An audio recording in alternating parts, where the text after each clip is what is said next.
Hey friends, welcome to this drawing lesson that will introduce you to value and composition.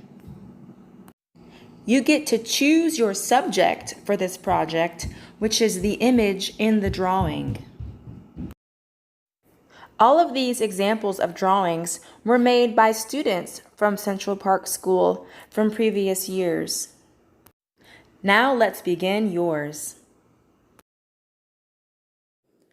Let's begin by choosing your subject, and make sure that your subject is something you can reference or look at, like a picture from a magazine, or a toy in your home, or something off the internet. If you want to pick an image off the internet, you can Google your subject. I'm going to Google old vans. I'm really interested in old vans.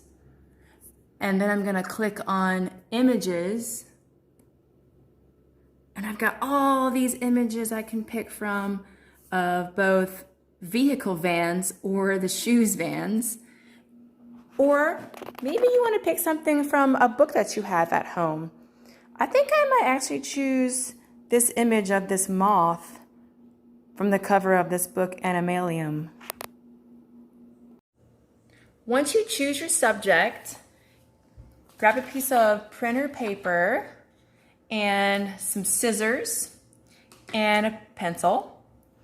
And what we're going to first do is make a square out of this piece of printer paper.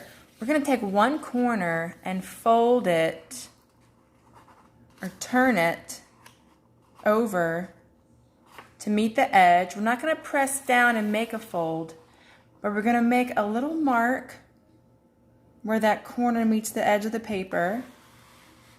We're going to make a second mark up here at the top. I don't want to fold and crease my paper. I don't want to line in my drawing. But I've got my two marks that I'm going to connect with a ruler and draw a line. Then I'm going to cut along that line to make a square piece of paper. And I'm actually going to use this extra little strip of paper that I cut off for an exercise in drawing value. So I have my strip of paper that I want you to keep, and I have a square piece of paper for the drawing. Let's talk about composition. I made this cutout paper moth to introduce you to some tools of composition. So composition is where and how you place the image on the page. And you have some options for that. What if you decide to place your image a little bit more towards the top of the page? What if you decide to draw it a little bit more in the center? Or what if you decide to draw it a little bit more towards the bottom or the corner or the side, so on and so forth? When you choose to draw an image where you are having part of the image cropped off on the side, that's called cropping. When your image is not centered or straight up and down, but it's tilted one way or the other, that's called rotation. If you choose to draw your image so big on the page that it's cropped all the way around, that's called zooming in. And then if you draw it a little bit smaller so that you are showing the whole image, that's called zooming out. You might decide to draw your image more than once on your paper. That's called repetition. And if you decide to have one image on top of the other in your drawing, that's called overlapping. When you compose a drawing, you have so many options, and I think I'm going to choose to rotate my moth so that it's almost upside down, crop off the wing just a little bit, and if you want to make a template of your image first to help you figure out that composition, you can make that with a piece of paper. This is just like a folder. Or just choose your composition and start drawing. All right, so I chose my composition. I'm ready to begin drawing. Where to start? I'm going to first notice the contour of the moth, which is the outline, and I'm going to try and draw that outline just as I see it in my image or in my reference. So now I have a rough outline of my moth with a couple lines inside. And now I'm going to notice the rest of the lines inside the moth and draw those. And this can be overwhelming when you look at all of the lines at once. So I recommend to really just focus on one section at a time. I'm just only going to look at this one top wing and the lines and details inside of it. I'm not going to do any shading with my pencil, just drawing the lines that I see first. I'm going to ask myself what stands out the most in this upper wing. And what I'm noticing is this thick black line at the top. So I'm going to start there.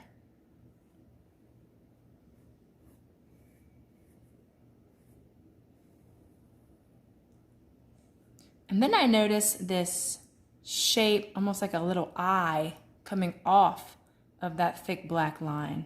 I'm going to add that.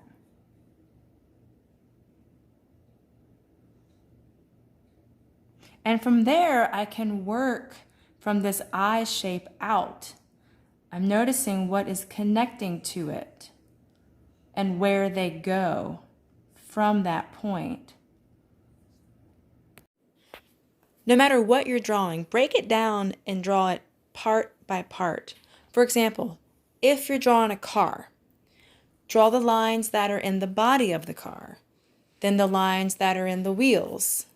Or if you're drawing an animal, look for all the lines inside the body, then the head, then the legs, etc. Okay, I've drawn the lines in the upper wing. No shading yet. Shading is when you start to add some values. Don't do that yet. Now I'm going to focus on another small section of the butterfly, the bottom part of the right wing, little bit at a time. Don't want to overwhelm yourself. Just do a little bit at a time, no matter what your subject is. It really helps to cover up parts of your image that you're not drawing, like I did with the white paper. So I've drawn all the lines that I could see in the wings, and what we call this is called a line drawing. But now I'm ready to add some shading or some value. What is value? To introduce you to value, I would like for you to make a value scale with that piece of paper that you cut off in the beginning of the project. Value is the range from light to dark. And to draw a value scale, we're going to make 5 sections on this strip of paper by drawing 4 lines. 1, 2, 3, 4. We have 4 lines, but we have 5 rectangles. This is called a 5-point value scale. We're going to leave this first rectangle white, which is our lightest value. Then we're going to take our pencil in the second rectangle and very, very lightly shade so that it makes a light gray value. We're going to fill in this whole rectangle with a light gray value. Now, when we move to our third rectangle, we're going to press down with our pencil a little bit harder and make a gray that I would call a medium gray. Not a light gray, not a dark gray, but a medium gray. This is our third value on the value scale. I find that the shading looks a lot smoother in this big area when you use the side of the pencil. I see some areas that could be a little bit darker to even out my value. Now we're going to move to the 4th point on the value scale, and we're going to shade and press down even harder, shade darker, so it's darker than our middle gray. We'll call this a dark gray. I'm going to hold your paper steady as you press harder. It's going to want to move a little bit more, like that. Almost done with this one. You can turn it if you need to.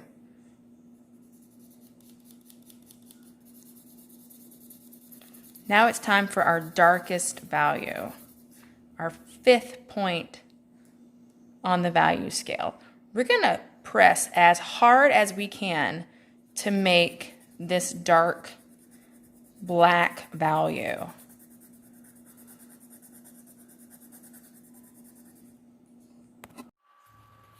Again, press hard with your pencil, and you might even want to turn your paper in different directions to get every section of that rectangle dark.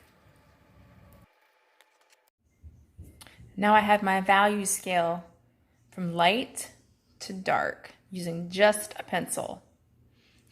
And now I need to shade my moth using all of these values. Before I shade and add the values on the value scale, I'm going to first look at my reference of the moth and look for the darkest values first. Where do I see any black or dark colors? And I definitely see this one first right at the top of the moth.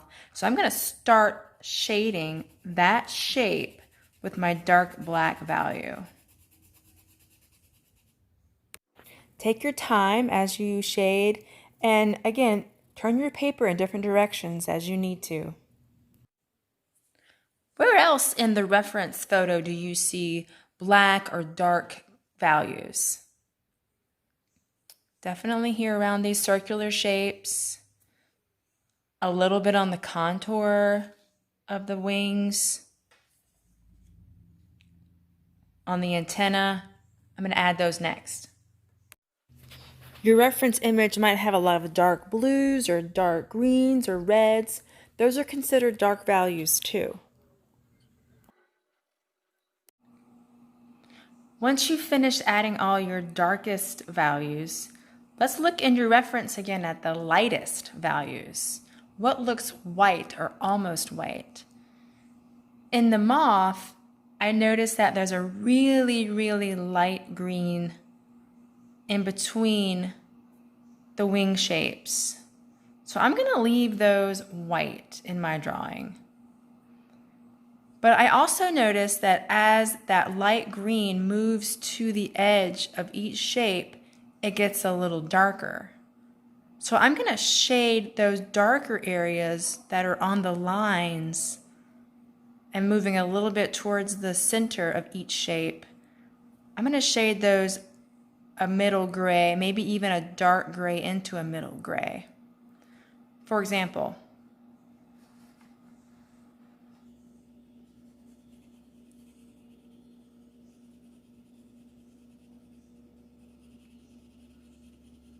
I'm taking my time,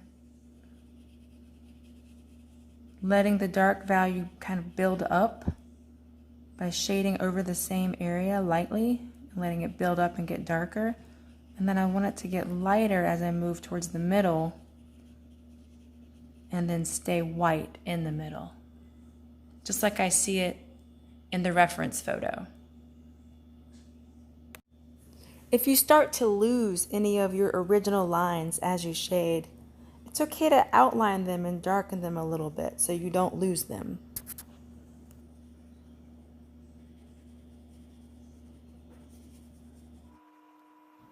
Think about using the side of your pencil to shade too, like we did in the value scales.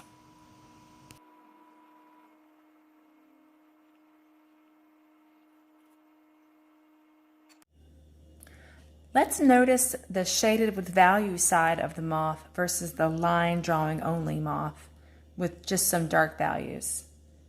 You might notice that this side of the moth looks more realistic, looks more three-dimensional.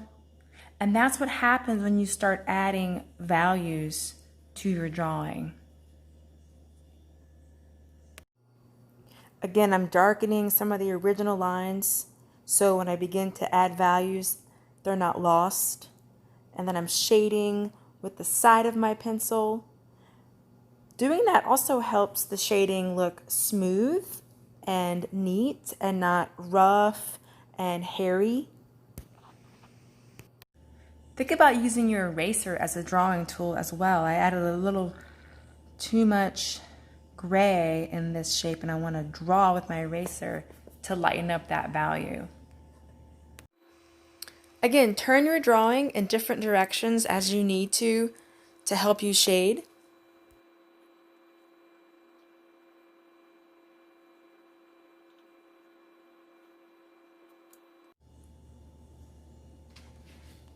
Now that I'm done shading with my values, I can look for some small details. I notice in the body there's some little line details, there's some little dots on the wing shapes. I can add those now. Adding these small details to your drawing makes it look even more realistic.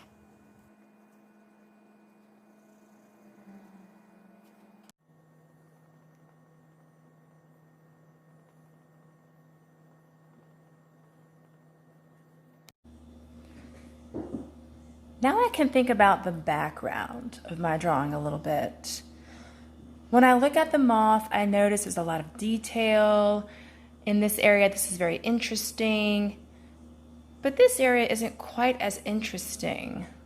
What can I do to make this part of my drawing more interesting? One idea I have is to think about values as a tool for making this background more interesting. So there's a lot of light values in the moth drawing, very little dark values.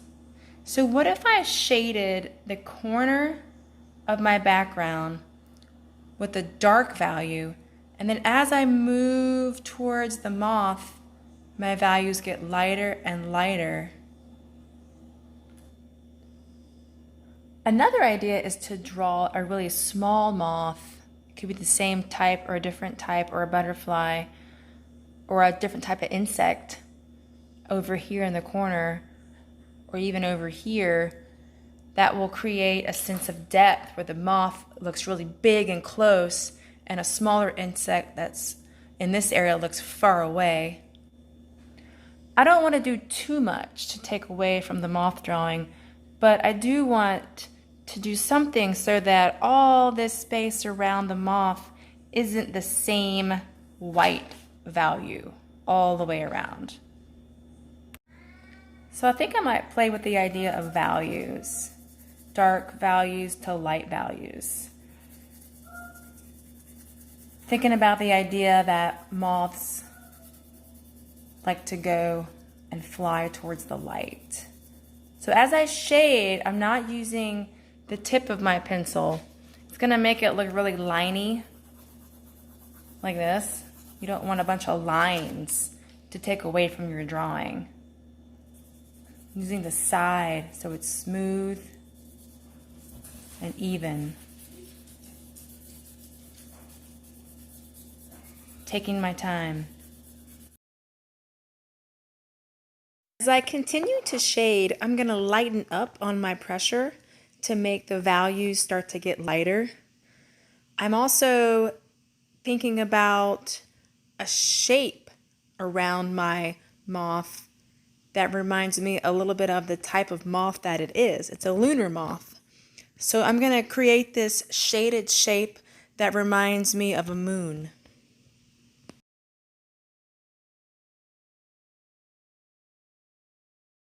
I'm going to take my hand and smooth the shading. I'm going to blend the shading together and make it look softer.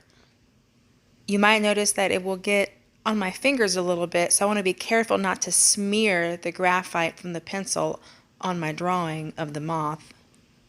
When you finish, think of a title for your drawing. I think I might call mine Lunar moth comes home.